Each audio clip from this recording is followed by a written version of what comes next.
Hi, friends. Chris Kelly here. Happy Monday to you. Well, as always, Monday means stats, data, and what is going on in the real estate market. Very interesting to me what showed up this last week market wise. It's particularly interesting when compared to last year. So in the last week, pending sales have dropped hugely, like by more than half, 55% week over week. And that number compared to last year, this time last year, is half. So I mean, there's a huge drop, and I'm fairly sure. I mean, there's an easy answer to it, and then there's maybe a little bit harder answer. So the easy answer is, well, we just had a holiday weekend, and so people were gone, people were doing other things, and I do believe that absolutely has an impact. So when you look at pending sales the prior years, that somewhat plays out similarly, but that's a huge week over week drop by more than half.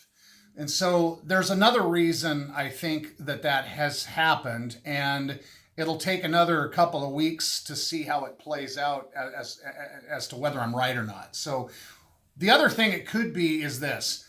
Sales are happening fast, way faster than new property is coming on the market to replenish inventory.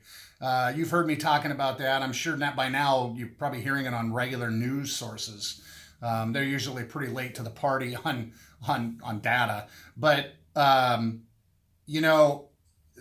that's a thing. So there's just not as much inventory coming back to replenish this massive rate of sales that has been fueled by interest rates being as close to free as they've ever been in our lives. So what happens eventually, if there's only a couple apples left in the bucket, some people either wait for new apples or don't want to compete for the ones that are left.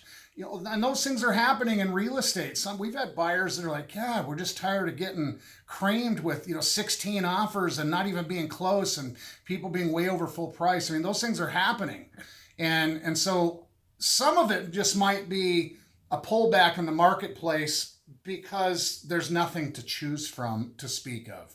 Now, again, that'll take a little bit of time. You can't look at that over 1 week and say, yeah, that's what happened. Especially in light of the fact that we just had a holiday weekend, and so there could be other things that influenced it, but that was a pretty notable adjustment in activity and in transactions. Pending properties are ones that buyer and seller have agreed on a deal, they just haven't closed yet. So but here's the deal. Days on market, still lower than this time last year. Median/average sales price, still higher than this time last year. So, since March 1, when we started formally posting this and aggregating this data, there's only been a couple of weeks where the days on the market were higher than this time last year. There hasn't been any time where the median sales price was lower. So, the market it remains really robust and really strong, but that huge drop in properties going into contract, that's something to keep an eye on. Anyway, as always, we're here to help. We're here to give you good information so that you can go forward doing the right thing if and when it's time for you to do something in the real estate world. So always here to help you. Hope you and your family are staying well. And until next time, we'll see you again soon.